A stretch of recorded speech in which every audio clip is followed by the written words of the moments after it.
de Dios nuestro Padre y del Señor Jesús el Cristo esté con cada uno de nosotros en esta mañana. Gracias a Dios tenemos esta maravillosa oportunidad de seguir estudiando la palabra de Dios. Estamos dispuestos a estudiar aún más la palabra de Dios, así que abra su Biblia, por favor, en el libro de Romanos, capítulo 5, versículo 10.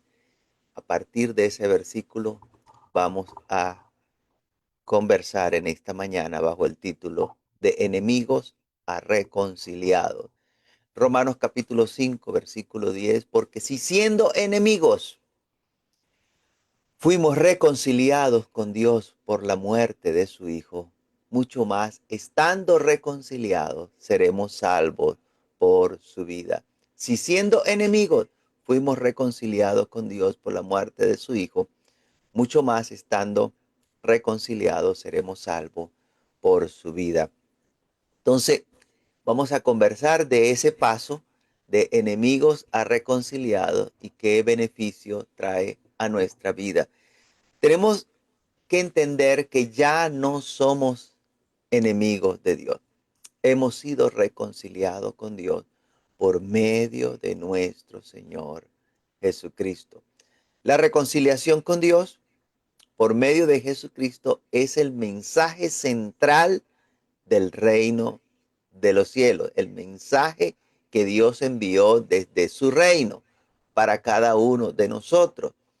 Hechos capítulo 10, versículo 36 dice: Dios envió mensaje a los hijos de Israel anunciando el evangelio de la paz por medio de Jesucristo. Este es Señor de todo.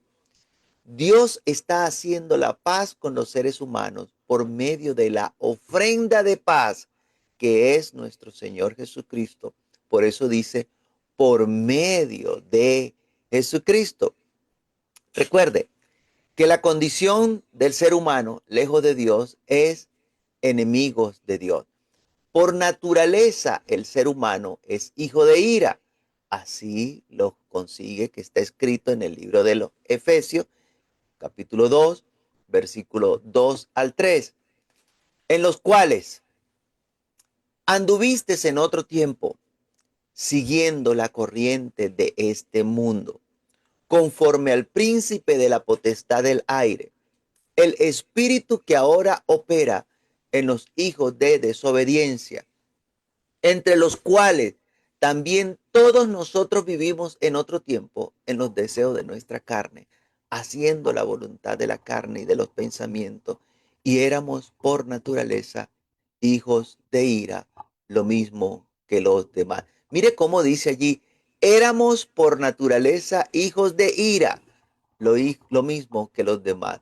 Las cosas que hacíamos, la forma como vivíamos, provocaba la ira de Dios. Nuestra conducta pecaminosa desencadenaba la ira de Dios. En el libro de Efesios capítulo 5, versículo 6 dice: nadie os engañe con palabras vanas, porque por estas cosas viene la ira de Dios sobre los hijos de desobediencia. Esas cosas que hacen los hijos de desobediencia, todo lo que conlleva el vivir apartado de Dios, eso desencadena la ira de Dios. Ahora bien, por el hecho de que Dios no lanza un rayo y no va partiendo de a uno en uno cada vez que hacemos algo que causa la ira de Dios, no piense que es que a Dios no le molesta la forma impía de comportarse de algunas personas. La ira de Dios está siendo reservada para el día de la ira.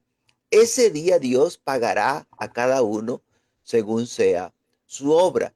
Romanos capítulo 2, versículos 5 al 11.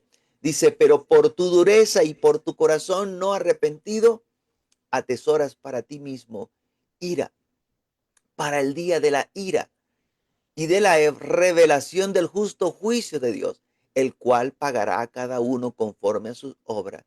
Vida eterna a los que, perseverando en bien hacer, buscan gloria y honra e inmortalidad. Pero ira y enojo a los que son contenciosos y no obedecen a la verdad, sino que obedecen a la injusticia. Tribulación y angustia sobre todo ser humano que hace lo malo, el judío primeramente y también el griego, pero gloria y honra y paz a todo el que hace lo bueno, al judío primeramente y también al griego, porque no hay acepción de personas para con Dios. ¿Se dio cuenta? Ira para el día de la ira. Y es eso, este, lo que debe saber todo ser humano, que las conductas impías y pecaminosas del ser humano producen ira delante de Dios. No es porque Dios no sea tolerante, sino que Dios no nos creó para que viviéramos perdidamente. Todo tiene que ver con la razón por la cual Dios nos creó. Dios nos creó para que viviéramos para Él, no para que viviéramos perdidamente, en desobediencia. Voy a ponerle un ejemplo. Este, procuré buscar un ejemplo que usted pudiera haber experimentado. Vamos a ver si lo logro. Si usted está preparando un plato de comida, no tiene que ser complicado, el más sencillo. Pero a usted se le va la mano en la sal, se pasó de sal. Le pregunto, ¿qué haría usted? ¿Igual se lo comería? Puede que sí, aun cuando le toque tomar un poco más de agua de lo usual. Usted hace el esfuerzo, esa comida no se va a perder. Usted dice, no, ¿cómo vamos a botar la comida tan cara que están las cosas? Y usted busca la manera, quedó un poco salada, pero me la como y tomo agua y paso el día tomando agua, pero me como la comida aunque estaba un poco salada. Si de pronto usted se descuida y esa comida que está preparando queda eh, un poco quemada, se le pasa y se le quemó un poco, ¿qué haría usted? ¿Se la comería aun cuando se haya quemado un poco? Puede que sí. Usted vuelve y hace, asume la responsabilidad. Yo debía estar pendiente, pero no, se me quemó la comida. Hasta llegan y la sirven y dicen, me disculpan hoy se me quemó la comida, pero me disculpan. Y todos los que están allí tienen que comerse la comida, aunque estaba un poquito quemada. Pero resulta que usted estuvo pendiente de esa comida. Le agregó la cantidad adecuada de sal. La cocción estuvo en su punto. Excelente. No se pasó, ni se quemó, ni quedó crudo. Pero cuando va a comer, usted se da cuenta que esa comida sabe mal, que se echó a perder, se empichó o se pudrió. ¿Se la comería? ¿Acaso no la desecharía? ¿Por qué la desecha? Porque se echó a perder. No se puede comer. Bueno, cuando Dios creó al hombre, dice la escritura que Dios vio que todo lo que había hecho, todo lo que había creado, era bueno. Y aún así usted consigue que el hombre se echó a perder. Ya no cumple con las características con las que Dios le creó. Se corrompió, empezó a vivir perdidamente. Sus acciones son contrarias a aquellas por las cuales Dios lo creó. ¿Qué merecíamos? Nos echamos a perder. Y aun cuando el ser humano se echó a perder, Dios ha decidido no deshacerse del ser humano, sino darle una oportunidad. Dios decidió darle la oportunidad al hombre de que cambie su forma de vivir, de que deje de hacer todo aquello que hace que Dios se enoje y empiece una nueva vida. Dios está dispuesto a pasar por alto, a perdonar todos los pecados que el ser humano hace. Está dispuesto que el ser humano se reconcilie con Dios, que deje de ser enemigo de Dios.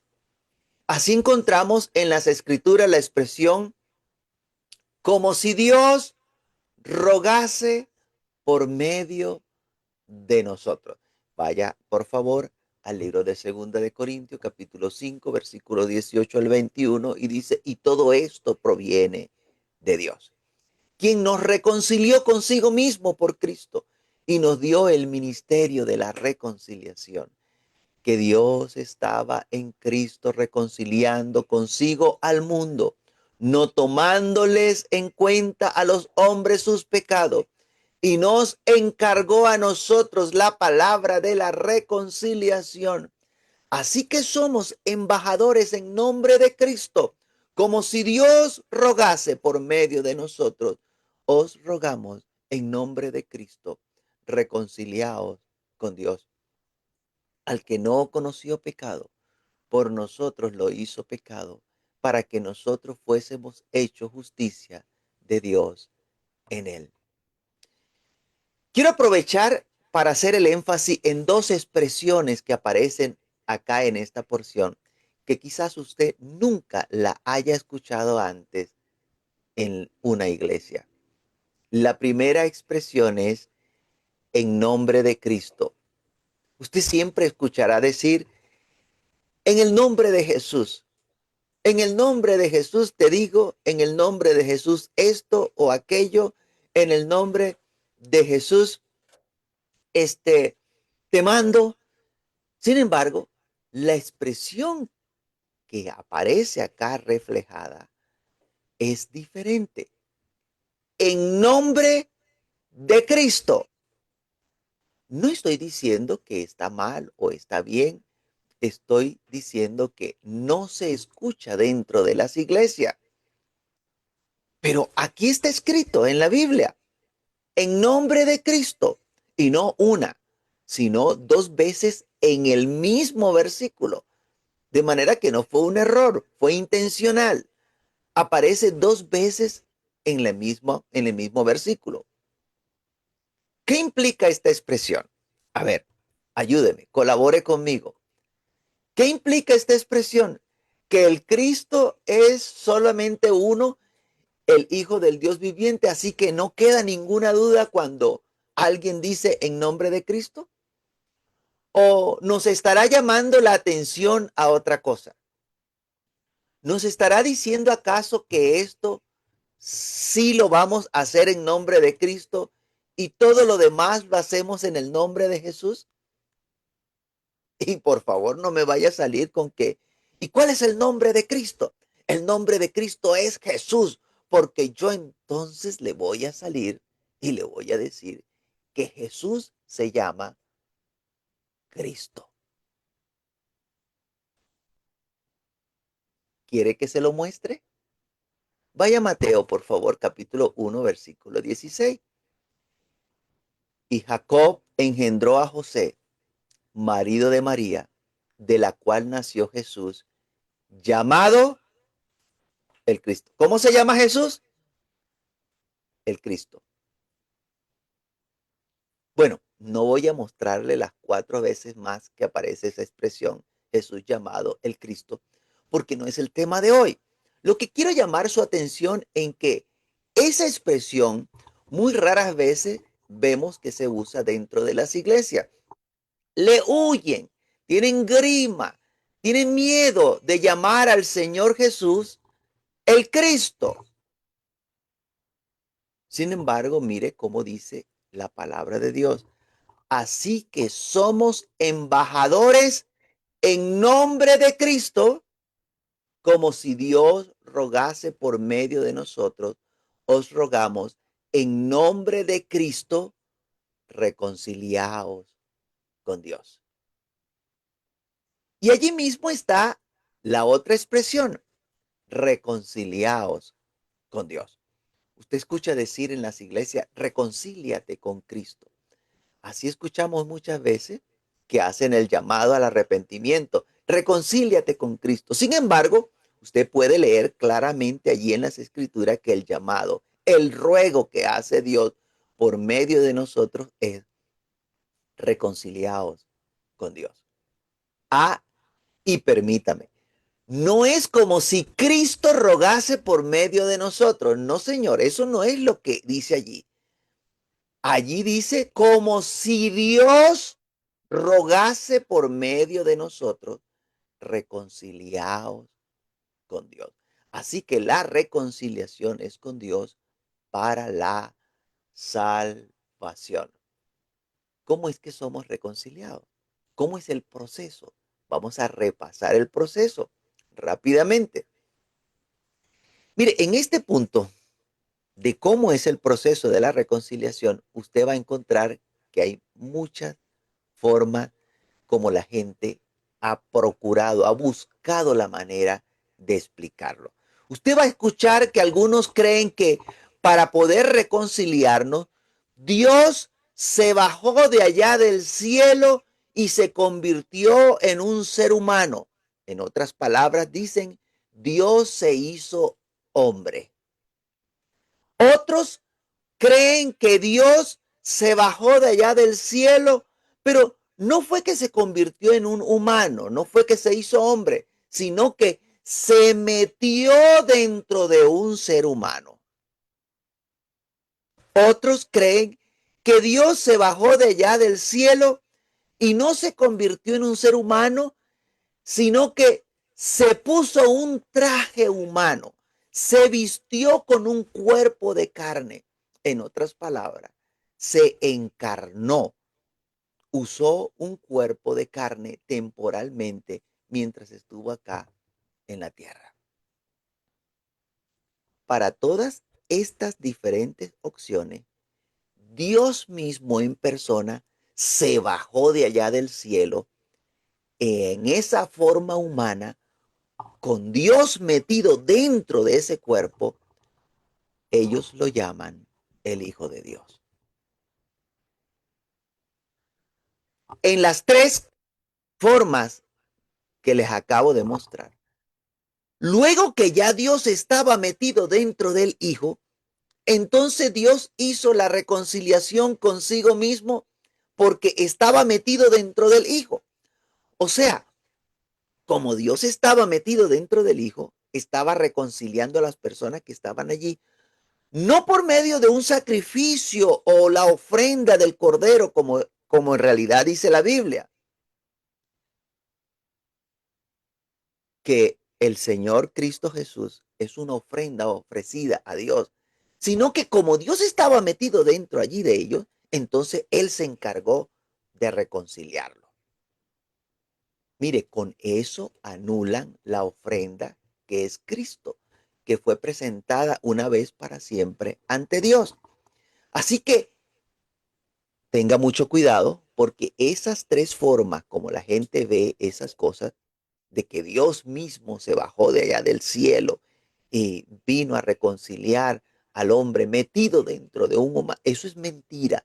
Todas esas cosas son mentiras, embustes. Es la forma como el diablo ha usado para engañar a la gente. ¿Qué es lo que en realidad dice la Biblia? ¿Qué va a encontrar usted en la Biblia? Hebreos capítulo 10, versículo 10 dice, en esa voluntad somos santificados mediante la ofrenda del cuerpo de Cristo hecha una vez para siempre. Vuelvo a leerlo. En esa voluntad somos santificados mediante la ofrenda del cuerpo de Cristo o de Jesucristo hecha una vez para siempre. Entonces, permítame reiterarle, ninguna de las tres afirmaciones que hace la gente por allí, donde Dios en persona está metido dentro del Hijo, ninguna de esas tres afirmaciones es verdad. Son un engaño, son mentiras. Lo que en realidad dice la Biblia es que hay una ofrenda que fue presentada delante de Dios y esa ofrenda es nuestro Señor Jesucristo. El Señor Jesucristo fue presentado como ofrenda delante de Dios. Mire lo que dice el libro de Romanos capítulo 5 versículo 10. Pero si siendo enemigos fuimos reconciliados con Dios, ¿cómo fuimos reconciliados con Dios? Por la muerte de su Hijo. Fuimos reconciliados con Dios por la muerte de su Hijo. Mucho más, estando reconciliados, seremos salvos por su vida. Nos aclara entonces que fuimos reconciliados con Dios por la muerte de su Hijo. Era necesario que hubiera muerte con derramamiento de sangre, porque sin derramamiento de sangre no hay perdón de pecado. El Señor Jesucristo, dice la palabra de Dios, que entró en el lugar santísimo con su propia sangre para ofrecerse a Dios por el pecado de todos nosotros. Hebreos capítulo 9, versículo 24 al 28, porque no entró Cristo en el santuario hecho de mano, figura del verdadero, sino en el cielo mismo, para presentarse ahora por nosotros ante Dios y no para ofrecerse muchas veces, como entra el sumo sacerdote en el lugar santísimo cada año con sangre ajena. De otra manera le hubiera sido necesario padecer muchas veces desde el principio del mundo, pero ahora en la consumación de los siglos se presentó una vez para siempre por el sacrificio de sí mismo para quitar de en medio el pecado y de la manera que está establecido para los hombres que mueran una sola vez y después de esto el juicio. Así también Cristo fue ofrecido una sola vez para llevar los pecados de muchos y aparecerá por segunda vez sin relación con el pecado para salvar a los que le esperan. Entonces el Señor Jesús es la ofrenda ante Dios, la ofrenda para la expiación de nuestros pecados. Esa es la verdad. Allí está repetido en Hebreos 10:10 que ya leímos. En esa voluntad somos santificados mediante la ofrenda del cuerpo de Jesucristo hecha una vez para siempre. Así que alguien más tuvo que morir para poder nosotros ser reconciliados con Dios. Alguien más le tocó morir para nosotros ser reconciliados con Dios. Esa fue la función, el papel del Cordero de Dios. Así lo presentó Juan el Bautista.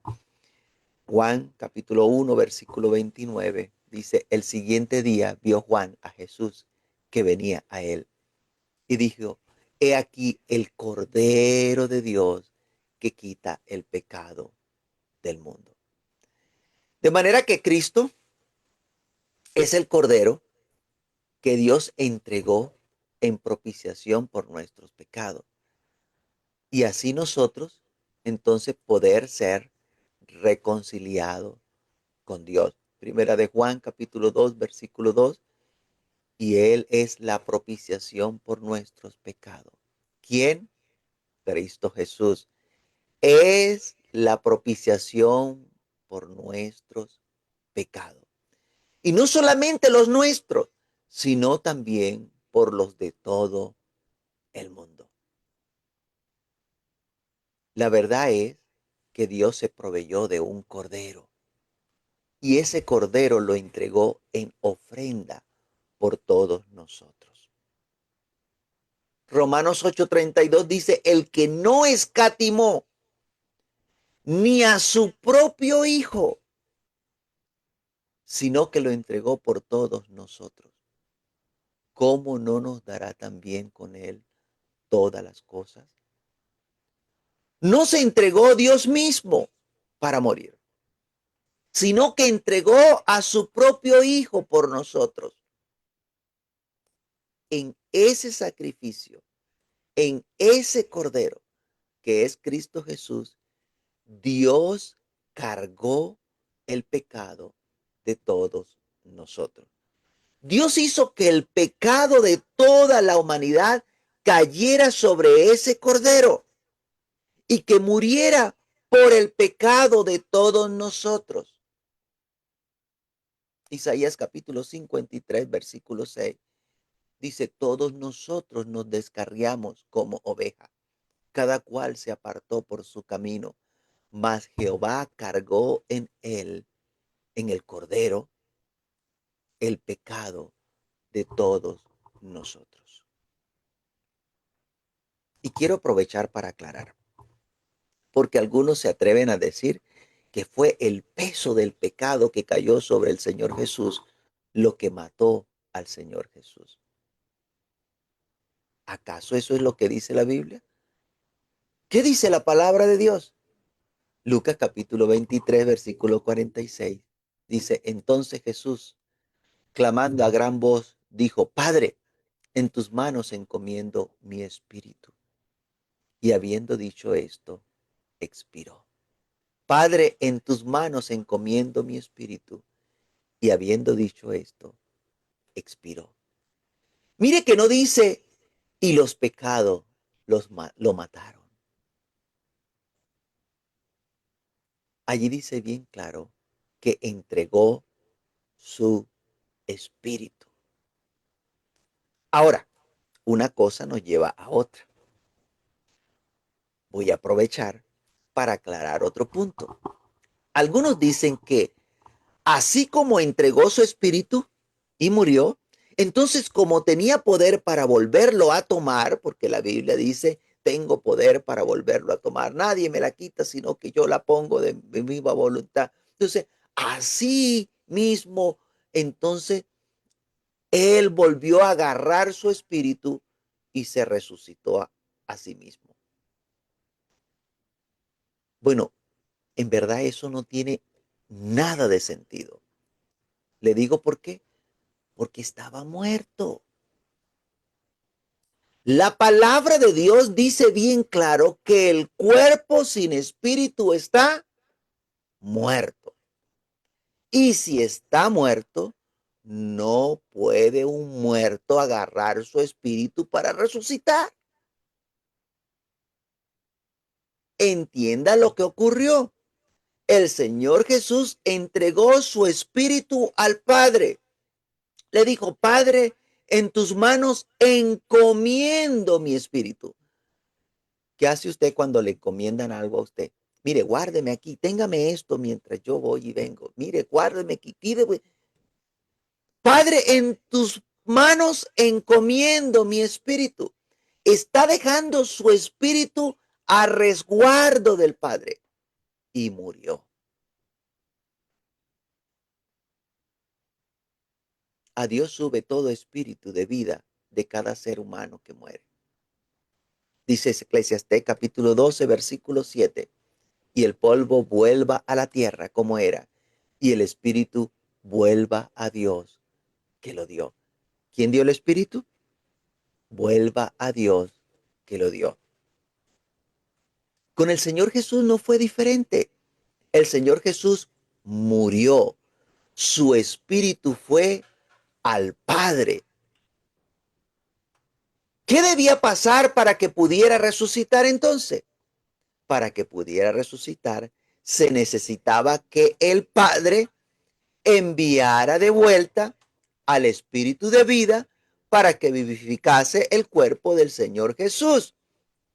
Mire, no tengo la porción, no va a aparecer en pantalla, pero hay una porción en el libro de Apocalipsis hablando de los dos olivos, dos profetas que van a morir en la plaza central de Jerusalén. Y dice que en el libro de Apocalipsis dice que esos dos olivos van a permanecer allí 3 días. Los cadáveres de ellos van a estar allí 3 días. No van a permitir que los entierren. Y al tercer día dice que Dios envía de regreso el espíritu de vida de estos dos profetas y estos profetas van a resucitar. Dios se encarga de enviar el espíritu de vida. Así pasó con el Señor Jesús.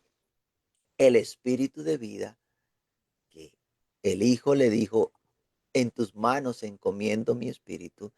Ese espíritu Dios lo envió de regreso para que el Hijo pudiese volver a la vida. Y otra vez le digo, no me lo inventé yo. Vaya por favor al libro de Romanos capítulo 8 versículo 11.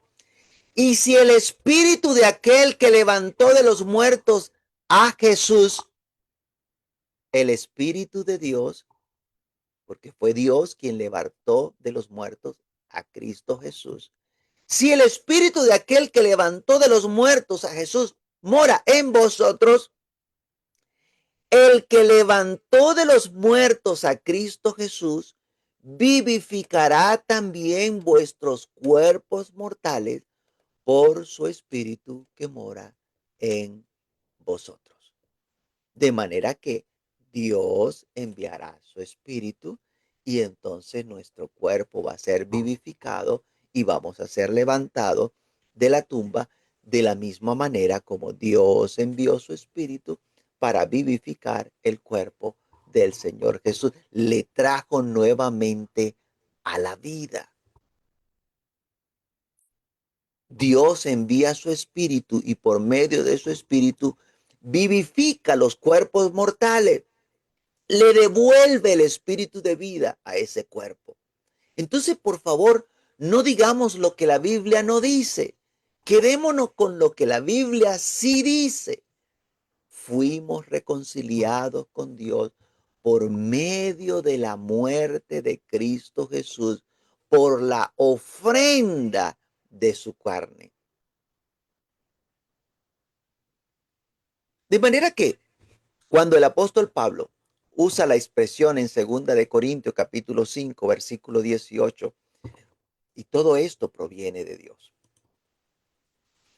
quien nos reconcilió consigo mismo por Cristo. Todo esto proviene de Dios, quien nos reconcilió consigo mismo por Cristo y nos dio el ministerio de la reconciliación. Cuando vemos que allí dice, nos reconcilió consigo mismo por Cristo, no está diciendo que Dios estaba metido dentro de Cristo, sino que por medio de esa ofrenda que es Cristo Jesús, Dios nos reconcilió consigo mismo. Dios se encargó por medio de esa ofrenda de reconciliarnos consigo mismo. En 2 capítulo 5, versículo 19, que es el versículo que le sigue, que Dios estaba en Cristo. Dios estaba en Cristo reconciliando consigo al mundo, no tomándole en cuenta a los hombres sus pecados y nos encargó a nosotros la palabra de la reconciliación.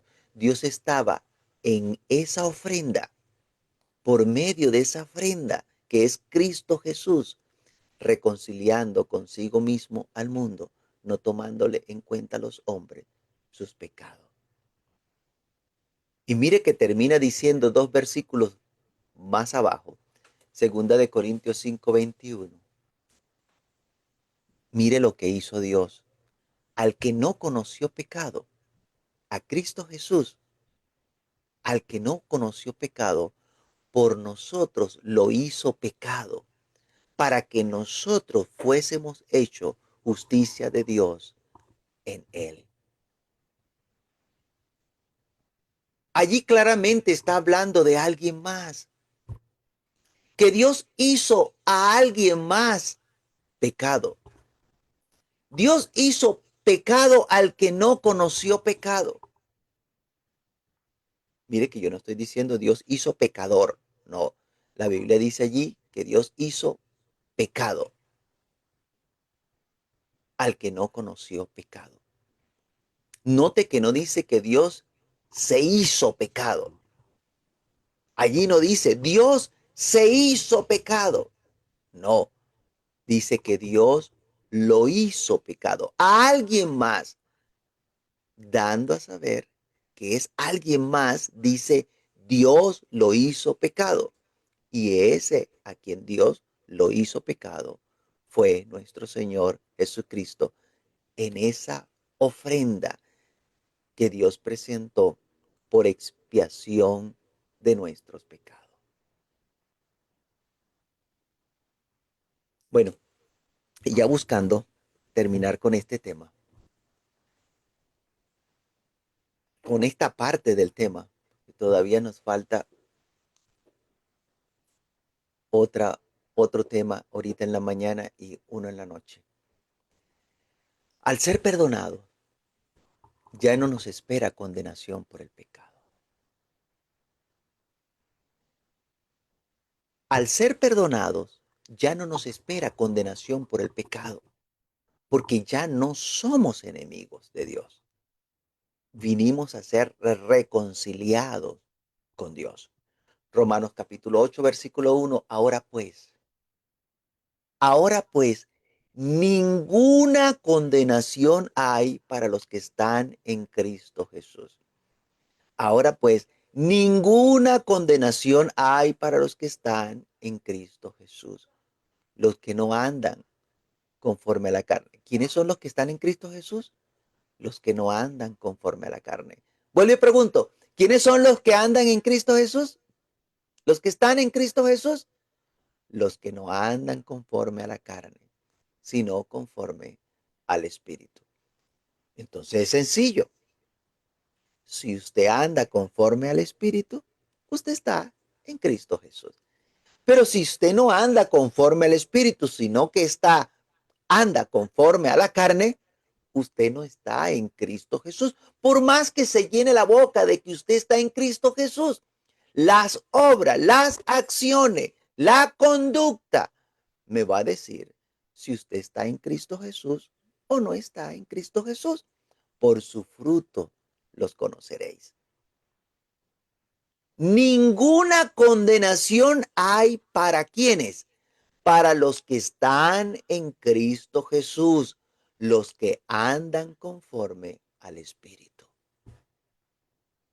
Para ellos no hay ninguna condenación. Así que sépase reconciliado, acepte lo que Dios ha hecho en su vida y manténgase reconciliado con Dios. No la embarre. O como decíamos anoche, ¿cómo vamos a decir no la embarre? No digamos eso. Bueno, como decíamos anoche, no peque más. Disfruta de los beneficios de ser perdonado, de haber sido justificado en Cristo Jesús, con la esperanza puesta en el galardón.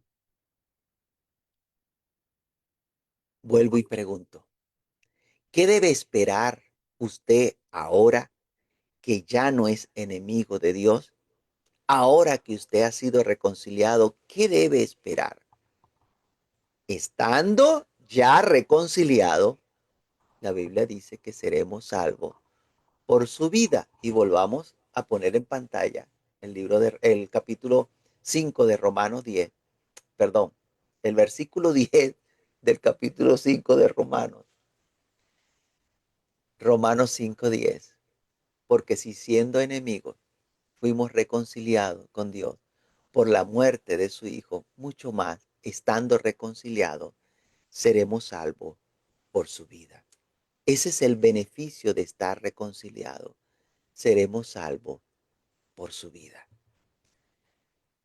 El hecho de haber sido reconciliados con Dios nos da el privilegio de obtener vida eterna. Esa es la dádiva, el regalo que Dios nos está dando adicional. El regalo de Dios. Además de haber pasado por alto nuestros pecados pasados, Dios nos está ofreciendo salvación y vida eterna en Cristo Jesús. Romanos 6:23. Porque la paga del pecado es muerte, mas la dádiva de Dios es vida eterna en Cristo Jesús. Así que nosotros estamos esperando. Ya nos hemos arrepentido, ya hemos sido perdonados, hemos sido santificados. Ahora a nosotros nos toca vivir una vida recta delante de Dios, agradando a Dios en todo, con la esperanza que vamos a obtener de Dios la recompensa, la vida eterna en Cristo Jesús, Señor nuestro. Estamos a la expectativa, a la espera de que así como Dios ha cumplido todo lo que ha prometido, así nos va a cumplir lo que aún falta por recibir. Así como Dios nos ha perdonado, así Dios también cumplirá y nos dará la vida eterna en Cristo Jesús, Señor nuestro. Así como Dios ha cumplido y nos ha dado paz, gozo, alegría, paz para con Dios en nuestra vida, así Dios nos va a conceder la vida eterna en Cristo Jesús. Esa es nuestra esperanza. Allí está anclada nuestra esperanza en que Dios cumplirá todo lo que ha prometido. Y vivimos de tal manera de que agradamos a Dios en todas las cosas que hacemos. Así que vamos a dejarlo hasta allí por ahorita, para que podamos entrar en el tema que sigue ahorita en 20 minutos que regresemos con el favor de Dios.